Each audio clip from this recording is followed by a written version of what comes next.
Where Chaos City meets culture. And City Noise turns into culture talk. Tuning in with Sadie. And Ide. Welcome to Culture Show.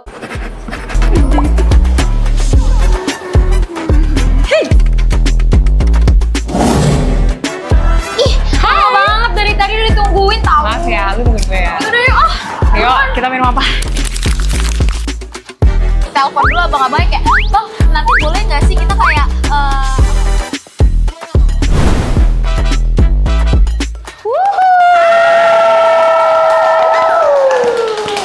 Hai listeners. Hai listeners, apa kabar semuanya?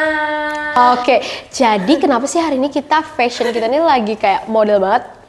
Karena kita hari ini mau bahas satu orang yang lagi famous banget.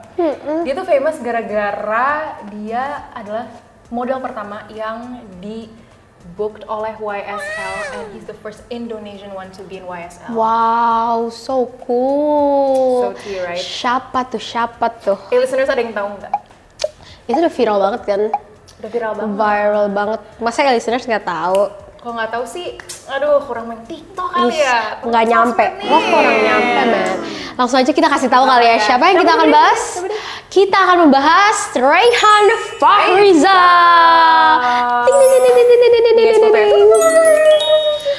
Oke, jadi siapa sih si Rayhan ini?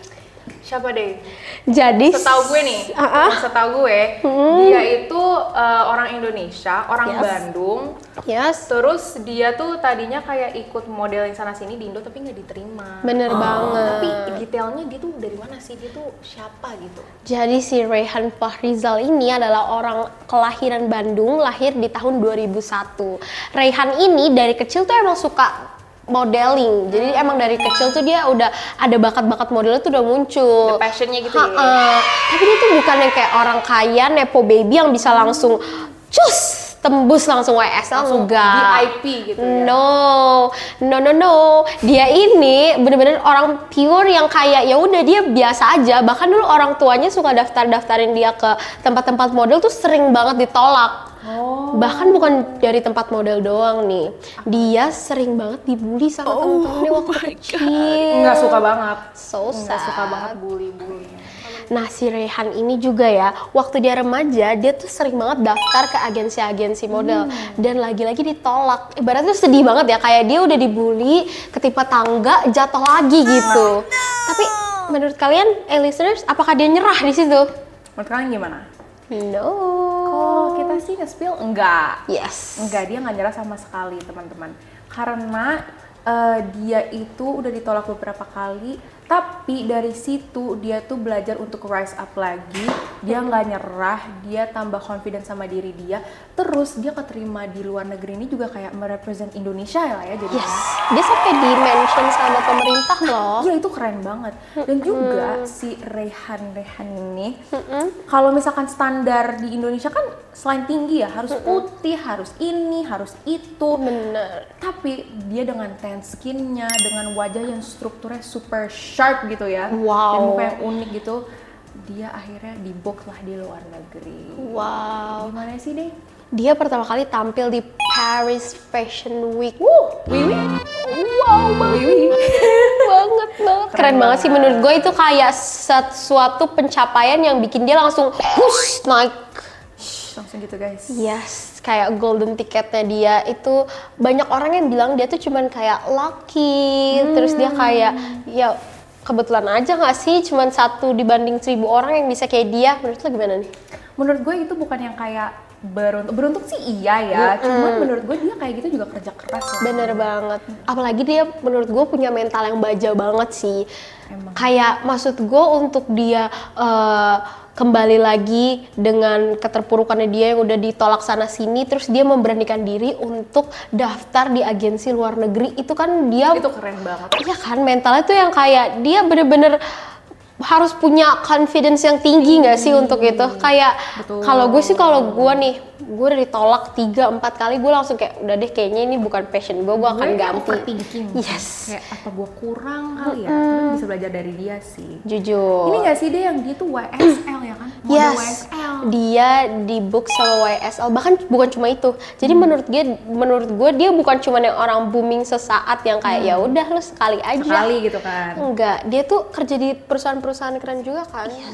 Itu keren banget sih menurut gue. Dia bisa di book sama fashion ternama, dan itu kan pasti mereka tuh punya standar yang tinggi dan ketat banget kan. Dan Rayhan ini termasuk salah satu orang yang menurut mereka standarnya mampu berarti kan. Dia fashion dia juga keren banget loh. Fashion style dia tuh buat gue keren. Dan by the way ya, dia tuh bukan cuma berkecimpung di dunia fashion, tahu? Apalagi tuh? Dia juga musisi ternyata. Gue nggak tahu. Dia pernah mengaransemen musik gitu. Oh, iya? Dan dia juga suka nyanyi. Jadi Talented menurut ya? gua dia multi talent banget sih. Multi-talent. Keren banget sih. Menurut lu nih, apa tips and trick yang bikin kita dan listeners harus catat ini ya, biar bisa kayak Rayhan nih? Menurut gue pasti jangan patah semangat. Betul. Menurut gue dia ini sangat konsisten sama progresnya dia. Jadi menurut dia walaupun kita udah turun gitu ya, kita lagi di fase yang rendah gitu, kita masih bisa tetap rise up gitu. Betul. BTW, ngomongin dia YSL dan lain-lain, dia tuh sempat bilang di wawancara kalau pas dia runway, dia kan pakai kacamata jadi gelap ya. Tapi dia tuh bisa ngeliat kanan kiri kayak seleb-seleb besar, dia ngeliat Hailey Bieber. Wow. Dan kayak stylist lain-lain, dan katanya dia deg-degan tapi dia kayak ngerasa bangga banget sama dirinya. Bener sih, dia tetap mempunyai profesionalism gak sih? Betul. Walaupun dia deg-degan tapi dia berusaha untuk stay calm, dia tetap runway dengan cool. Betul banget, auranya keren. Jujur iya banget, dia serve face card banget gak sih menurut gue? Face cardnya so good menurut gue. And I think the fun thing that he experience itu kayak dia tuh traveling sana sini. Iya banget, lagi gue Seru pengen banget. Dia dibayar dan dia bisa traveling.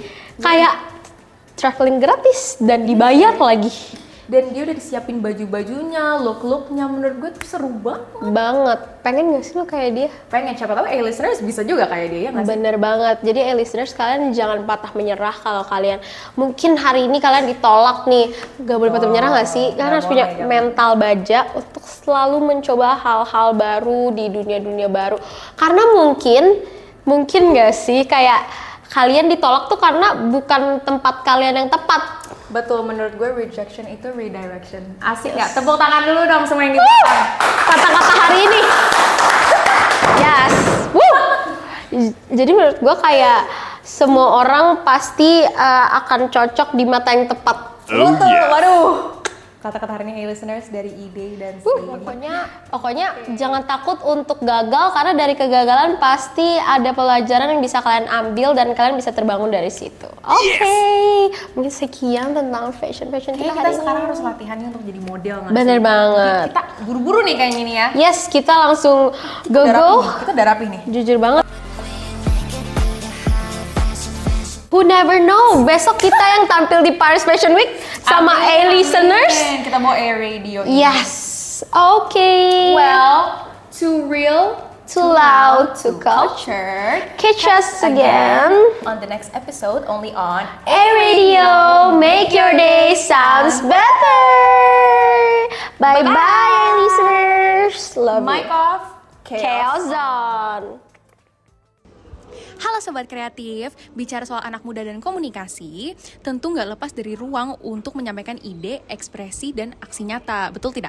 Nah, betul banget. Salah satu wadah yang secara konsisten hadir adalah Epicentrum, sebuah festival komunikasi tahunan berskala internasional yang diselenggarakan oleh Fakultas Ilmu Komunikasi Universitas Padjadjaran. Nah, di tahun 2026 ini, Epicentrum mengangkat tema Voice Action Combating Child Maltreatment Through Communication and Community Engagement dengan menghadirkan berbagai cabang kompetisi seperti Ideation, Research, Mindness, Luicious, Padjadjaran Public Relation Fair. Come-Of-Year Film Competition hingga parade jurnalistik. Rangkaian kegiatannya sendiri telah diawali dengan pre-event 1 April 2026 yang menghadirkan entertainment, talk show, serta interactive exhibition.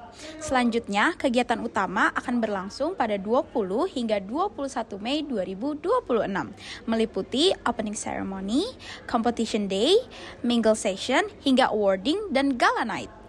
Nah, jadi kalau kamu punya ide, suara, atau kreativitas kamu yang pengen disampaikan, siapa tahu bisa jadi salah satu ruangannya tuh dari sini, teman-teman. Betul banget. Nah, kalau kamu penasaran dan ingin tahu lebih lanjut, bisa langsung cek Instagram mereka di Epicentrum 4. Siapa tahu ini jadi langkah awal dari ide besar kamu berikutnya. Nah, jadi kalau kamu penasaran, terus pengen tahu, jangan lupa kalian cek Instagramnya, yaitu Epicentrum Unpad ya. Yes. Epicentrum Unpad. Jadi siapa kehadiran kalian. Bye.